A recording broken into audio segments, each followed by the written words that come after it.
मैं हूँ सीमा और स्वागत है आपका मेरे चैनल कुचिको में। लीजिए सुनिए मेरी लिखी हुई कहानी शक। यूं तो मैं पेशे से वकील था और शक का कीड़ा मेरे अंदर हमेशा कुलबुलाता रहता। जब भी कोई क्लाइंट मेरे पास अपना केस लेकर आता तो उससे सवाल जवाब करते वक्त मेरा ध्यान उसके शब्दों से ज्यादा उसकी भाव भंगिमाओं पर रहता। कई बार तो ऐसा भी हुआ है कि किसी के मेरे दफ्तर में प्रवेश करने से लेकर उसके कुर्सी पर बैठने तक के उस छोटे से अंतराल में ही मैं ये समझ जाता कि ये व्यक्ति गुनहगार है या नहीं। और कई बार ये जानते हुए भी कि सामने वाला व्यक्ति झूठ बोल रहा है, क्योंकि मैं उसका केस लड़ रहा हूं, इसलिए मुझे जी जान से मेहनत करनी पड़ती कि उसे किस तरह कानून की नजरों से बचाया जाए। लेकिन जनाब, इस बार मुसीबत कुछ अलग थी। ये केस नहीं था, ये मेरा निजी मामला था। हुआ दरअसल यूं कि मुझे अपनी बीवी अन्नू पर ही शक था कि उसका किसी के साथ अफेयर चल रहा है। शक क्या, मुझे तो यकीन था कि ऐसा ही है, लेकिन बस कोई सबूत नहीं मिल रहा था। मैं ज्यादातर कोर्ट कचहरी के चक्कर में घर से बाहर रहता और रात में भी देर तक अपनी फाइलों में घुसा रहता था। उधर अनु सारा दिन अपने फोन पर या बाहर अपनी किसी न किसी सहेली से मिलने का बहाना कर गायब रहती। वो जिस तरह सच संवर कर जाया करती थी, उससे कोई भी अंदाजा लगा सकता है कि हो न हो वो किसी खास से ही मिलने जा रही है। और वो खास कौन है, मैं ये भी जानता था। वो मेरा ही एक दोस्त था जिसका नाम था विक्की। उसके नाम से ही मेरी आंखों में गुस्सा उतर जाता है। उम्र में मुझसे कोई 3-4 साल छोटा था। उसका एक अपना होटल था, तो जाहिर है कि आमदनी भी अच्छी थी। मेरे लिए तो अब वो आस्तीन का सांप हो चुका था। उसे देखते ही मेरे तन बदन में आग लग जाती थी कि बस साले को अभी पकड़ो और यहीं पीट डालूं, या उस पर कोई ऐसा मुकदमा चलाऊं कि वो कम से कम 10-20 साल के लिए अंदर हो जाए। मैं हर पल इसी फिराक में रहता कि किसी तरह दोनों को रंगे हाथ पकड़ लूं। सारा दिन यही सोचते सोचते मेरे अपने काम का भी हर्जा होने लगा था। फिर मैंने सोचा क्यों न किसी जासूस को पैसे देकर उनके पीछे लगा दूं। तो जनाब, मैंने वो भी किया। लेकिन ओरी मेरी किस्मत, वो भी किसी काम का नहीं निकला। वो तो पैसे लेकर खुद ही इधर उधर मटर गश्ती करता रहा। बात क्योंकि मेरे अपने घर की थी, इसलिए मैं ज्यादा किसी को बता भी नहीं सकता था, ना ही किसी से सलाह ले सकता था। मैंने सोचा क्यों ना अनु से ही सीधी बात कर लूं। लेकिन जब भी मैं उससे बात करता, वो इतने आराम से बात करती कि जैसे बात कुछ है ही नहीं। हाँ, वो मेरे कपड़ों का, खाने पीने का, यहाँ तक कि मेरे कौन कौन से केस हैं, सब बातों का ख्याल रखती। कभी कभी तो मुझे अपने ऊपर ही शक होने लगता कि मैं बिना वजह ही तो उस बेचारी पर शक नहीं कर रहा हूं। एक दिन मेरा दोस्त मुझसे मिलने आया। वो मेरा खास दोस्त हुआ करता था। हम आपस में हर राज शेयर किया करते थे। उसने मुझे सलाह दी कि क्यों ना मैं अपनी बीवी को सोशल मीडिया पर स्टॉक करूं, क्या पता कुछ सबूत मिल जाए। ये ख्याल तो मेरे दिल में भी था, लेकिन मुझे ये सब ना तो इतना आता था, और सच पूछो तो मैं अपनी प्यारी बीवी को नहीं, बस उस विक्की के बच्चे को सजा देना चाहता था। मैं चाहता था कि किसी तरह उसे यहां से दूर कर दूं और अनु को कुछ पता भी नहीं चले। मैं अपनी बीवी को बहुत प्यार भी तो करता था। जब बहुत देर तक मुझे कोई उपाय समझ नहीं आया, तब मैंने तय किया कि मौका पाकर मैं उसका मोबाइल फोन चेक करूंगा। यदि वो विक्की से मिलने जाती होगी तो दोनों आपस में कॉल तो करते ही होंगे और मैसेज भी भेजते होंगे। अब मैं अक्सर नाश्ते के समय या रात के खाने के समय इसी कोशिश में रहता कि वो अपना फोन बाहर छोड़कर खुद किचन में लगी रहे, लेकिन फोन तो हरदम उसके साथ रहता। यहां तक कि सोते समय भी वो अपना फोन अपने तकिए के नीचे ही रखकर सोती। मुझे इन्हीं सब बातों से बहुत कोफ्त होने लगी थी। यूं तो मेरा फोन भी मेरे पास ही रहता था हमेशा, क्योंकि अक्सर किसी वकील का, किसी जज साहब का या किसी क्लाइंट का फोन आता रहता, और आजकल तो सभी ऐसा ही करते हैं। लेकिन उसे तो ऐसा कोई काम नहीं था। फिर भी वो जहां जहां, उसका फोन वहां वहां। 2 महीने से ये सब चल रहा था और मैं अपने आप को बहुत बेबस महसूस कर रहा था। एक दिन मैं ऑफिस से घर जल्दी आ गया, ये जानने के लिए कि अन्नू क्या कर रही होगी।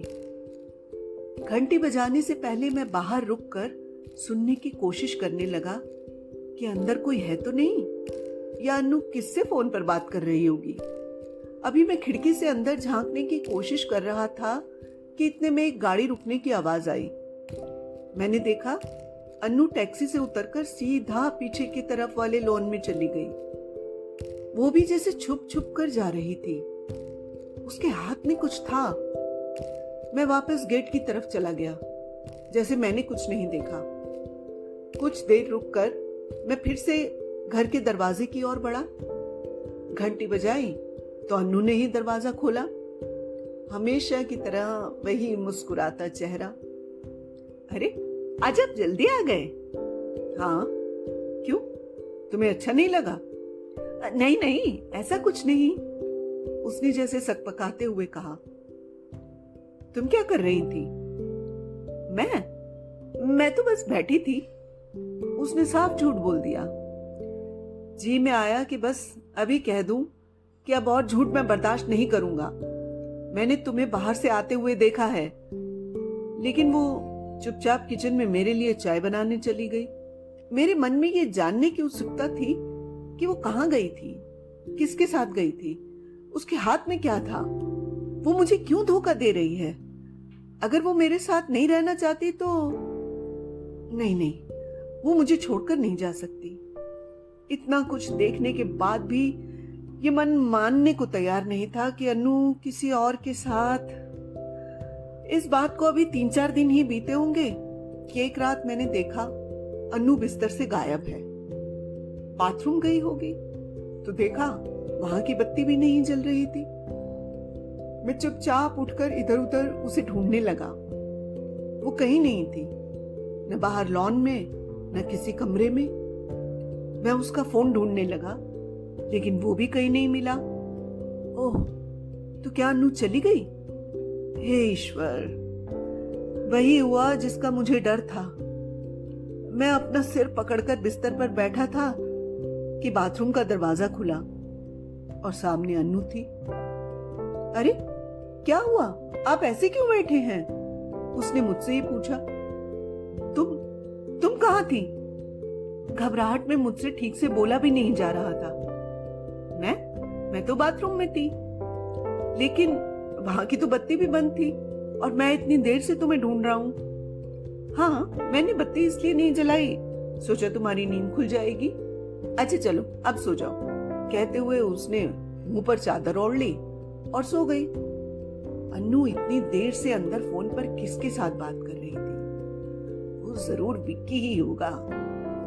जी में आया उसे अभी ले जाकर पुलिस के हवाले कर दूं। लेकिन जब चोर अपने ही घर में हो तो साहब, दूसरों का क्या दोष। सुबह नाश्ते के वक्त मैंने देखा अन्नू का फोन वहीं टेबल पर पड़ा था।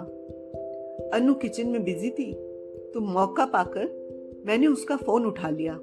व्हाट्सएप में सबसे ऊपर उस विक्की का ही नाम था।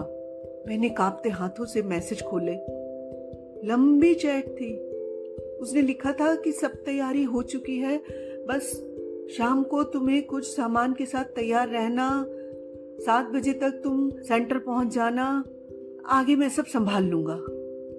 और अन्नू ने लिखा था कि उसने सामान खरीद लिया है, उसकी तरफ से भी पूरी तैयारी है। ओह, तो आज रात भागने का प्लान है इन दोनों का। बेशर्म। मेरे अंदर क्या चल रहा था मैं उसे बयान नहीं कर सकता। पहले तो सोचा अन्नू को यहीं कटघरे में खड़ा कर दूं और खुद ही सजा सुना दूं। लेकिन वकील हूं, जानता हूं सजा के लिए पुख्ता सबूत चाहिए।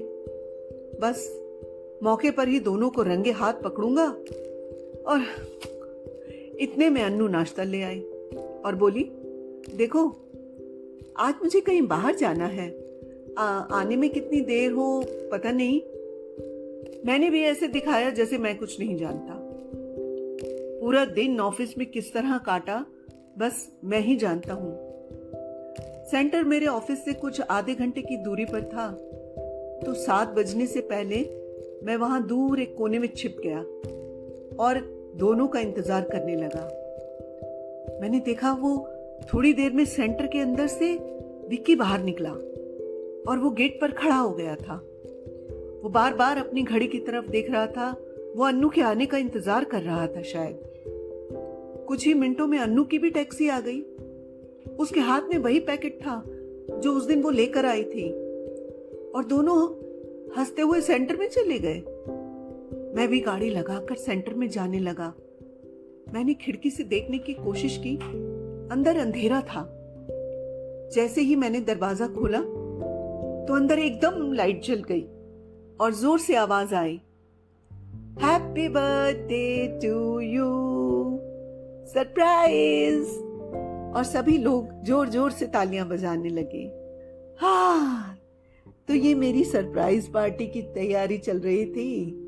आज जिंदगी में पहली बार मुझे लगा कि इंसानी रिश्तों को शक के घेरे में नहीं रखना चाहिए। कुछ जरा सा भी संदेह हो तो फौरन बात कर सारा मामला सुलझा लेना चाहिए। शक का तो कोई इलाज नहीं है। तो कैसी लगी मेरी कहानी मुझे कमेंट करके जरूर बताइएगा और ऐसी ही और कहानियां सुनने के लिए मेरे चैनल को सब्सक्राइब कीजिए। तब तक कुछ ही को।